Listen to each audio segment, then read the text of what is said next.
കടുത്തുരുത്തി പഞ്ചായത്തിലെ ചില പ്രദേശങ്ങളിൽ ആഫ്രിക്കൻ ഒച്ചിന്റെ ശല്യം രൂക്ഷമായിക്കൊണ്ടിരിക്കുകയാണ്. ഭക്ഷണം കഴിക്കാനോ പുറത്തേക്കിറങ്ങാനോ കഴിയാത്ത അവസ്ഥയിലാണ് നാട്ടുകാർ ഇപ്പോൾ ഉള്ളത്. കടുത്തുരുത്തി പഞ്ചായത്തിലെ 12, 13 വാർഡുകളിലാണ് ഒച്ച് ശല്യം രൂക്ഷമായിരിക്കുന്നത്. പ്രദേശത്തെ വീടുകളിലെ പച്ചക്കറികളും ചെടികളും കൃഷികളും ഇവ തിന്ന് നശിപ്പിക്കുകയാണ്.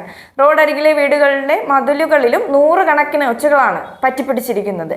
വീടുകളും മുറ്റത്തും കിണറുകളിലും മതിലുകളിലും ആഫ്രിക്കൻ ഒച്ചിന്റെ ശല്യം കൂടുതലായിട്ടുണ്ട്.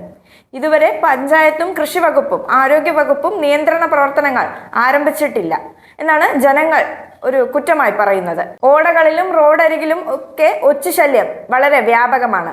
ഒച്ചുകളെ നശിപ്പിക്കാൻ ഉപ്പ് പ്രയോഗം നടത്തുന്നുണ്ട്. എന്നാൽ ആഫ്രിക്കൻ ഒച്ചിന്റെ സാന്നിധ്യം കണ്ടെത്തിയ പ്രദേശത്ത് 1/2 കിലോമീറ്റർ ചുറ്റളവിൽ കോപ്പർ സൾഫേറ്റ് അഥവാ തുരിശ് സ്പ്രേ ചെയ്യുന്ന പ്രവർത്തനം നടത്തണമെന്നാണ് നാട്ടുകാരുടെ ആവശ്യം. മറ്റു പ്രദേശങ്ങളിലേക്ക് ആഫ്രിക്കൻ ഒച്ചിന്റെ വ്യാപനം തടയാൻ ഇതുമൂലം കഴിയുമെന്ന് അവർ പറയുന്നുണ്ട്. പ്രദേശത്ത് കഴിഞ്ഞ 1 മാസമായി ഒച്ചിന്റെ സാന്നിധ്യമുള്ളതായി പരാതിയും ലഭിച്ചിട്ടുണ്ട്.